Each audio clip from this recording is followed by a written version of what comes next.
Olá, meus irmãos, sejam bem-vindos a mais um Palavra Encarnada, nossa meditação diária a partir do Evangelho.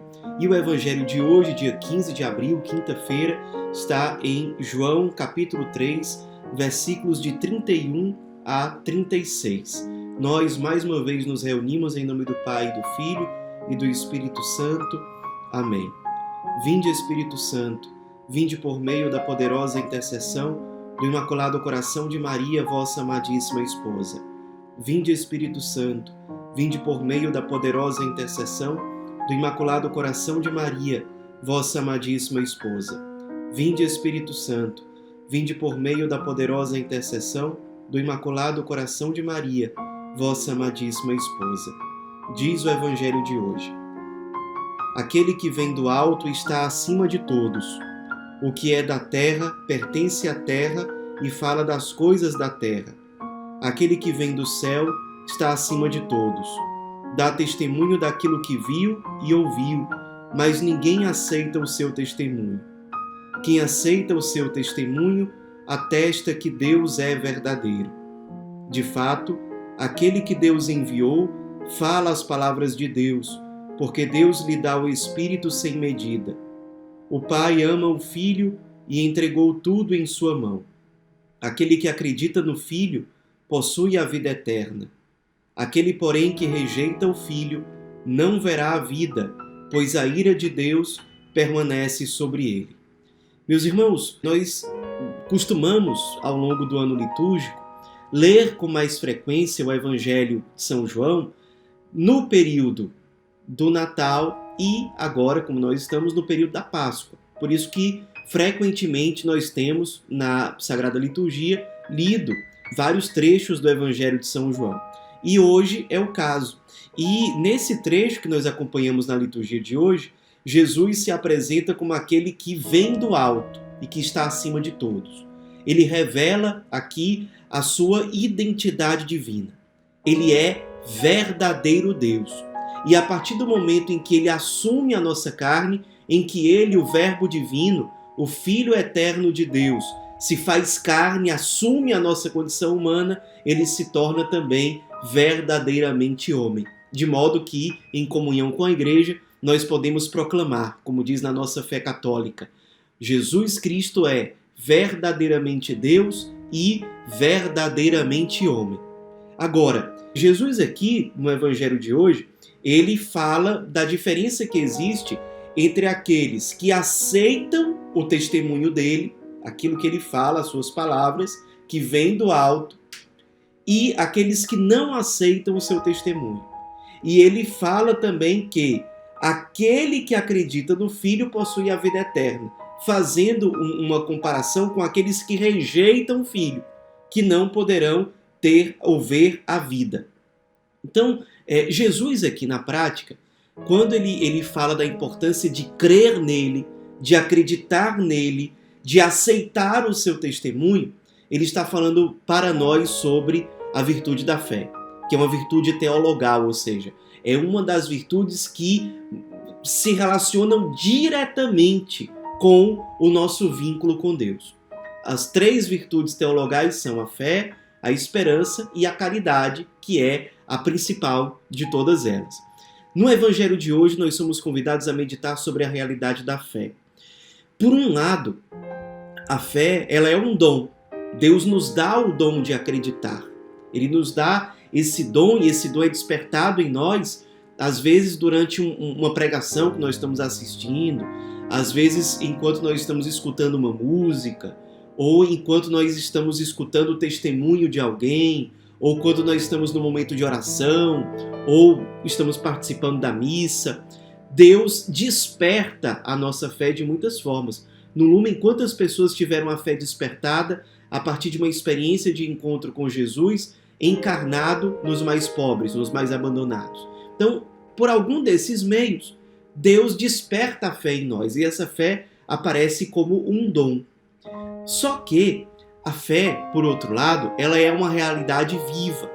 E tudo aquilo que é vivo precisa ser cultivado, precisa ser cuidado para que essa vida permaneça. É assim com tudo aquilo que tem vida neste mundo. E nós, embora sejamos criados para a eternidade, para o paraíso, mas nós estamos ainda nesse mundo e precisamos da fé.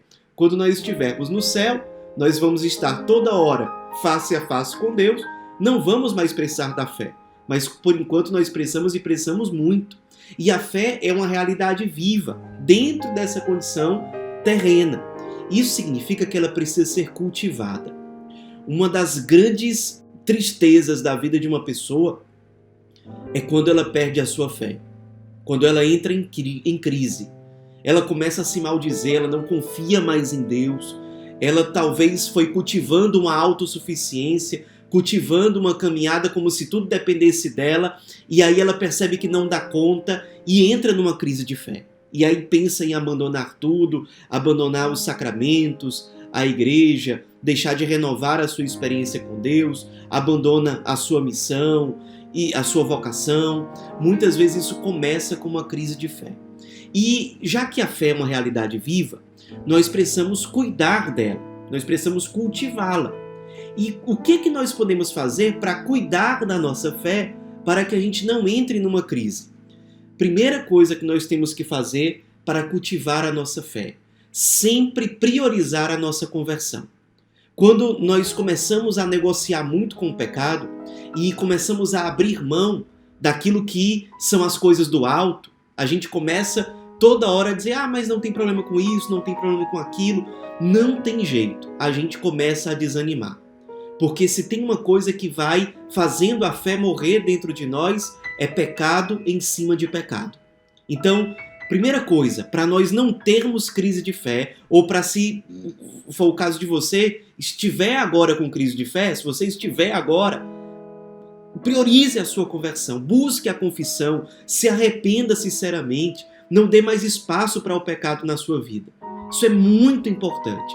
Quando nós vamos abrindo espaço para o pecado, a fé vai aos poucos definhando dentro de nós. Aí depois a gente não sabe por que a gente não tem mais ardor, por que a gente não quer mais evangelizar, por que a gente não consegue mais rezar, por que a gente não tem mais ânimo para os sacramentos. Porque a gente foi se habituando com o pecado, com a mentalidade pecaminosa, com hábitos que correspondem a pecado. É óbvio que a nossa fé vai definhar.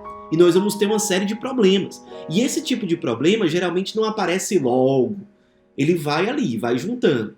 Aquilo vai abafando a nossa fé. Pecado em cima de pecado. Chega num ponto que a nossa fé está abafada. Por isso. Então, priorizar a conversão. Deixar, inclusive, nesse processo de conversão, tirar da língua, da boca, palavras negativas, uma pessoa que fica toda hora maldizendo, toda hora falando mal dos outros, toda hora reclamando. Você está toda hora pecando pela língua. Só fala maldição, só fala coisa que não edifica. É claro que isso aí dá espaço, você vai estar pecando frequentemente, quanto mais você falar isso, e aí você vai abafando a fé dentro de você, porque quanto mais maledicência, quanto mais maldição sai da nossa boca, mais a gente abre espaço no nosso coração para o pecado. Porque aí vem junto, vem tristeza, vem ira, vem inveja, vem egoísmo, vem uma série de coisas que são pecado. Segunda coisa para você alimentar sempre bem a sua fé, a oração e os sacramentos. Muito importante, muito importante. Não deixar de lado a sua vida de oração. Mesmo quando você não está com tanta empolgação para rezar, mesmo quando você, mas eu estou fazendo oração e eu não estou sentindo nada, não é para sentir. Ou pelo menos não é o principal. O principal é você fazer da oração um ato de amor a Deus. Porque você precisa. Porque você precisa estar na presença de Deus. Porque você precisa ouvi-lo. Porque você precisa ser formado por Ele, moldado por Ele. Mesmo que naquele momento não haja grandes emoções. Mas você que foi criado para Deus precisa desse momento de intimidade. Que precisa ser cultivado com perseverança. Oração e sacramentos. E a última coisa importantíssima para você alimentar a sua fé, o serviço. Quando você serve, você percebe Deus utilizando você. utilizando você como instrumento, você vê os frutos da sua vida doada na vida dos irmãos, e isso vai alimentando a sua fé. Você está saindo de si, você está se consumindo, você está sendo resposta, sua fé vai se fortalecendo. Agora, quando você, por alguma razão, deixa de se dar, deixa de servir, deixa de ser resposta, você não percebe mais esses frutos. Você, aos poucos, não se identifica mais como um dom para os outros, como uma resposta, como um instrumento, e a sua fé vai definhando. E às vezes isso acontece até com desculpas que não são coisas graves.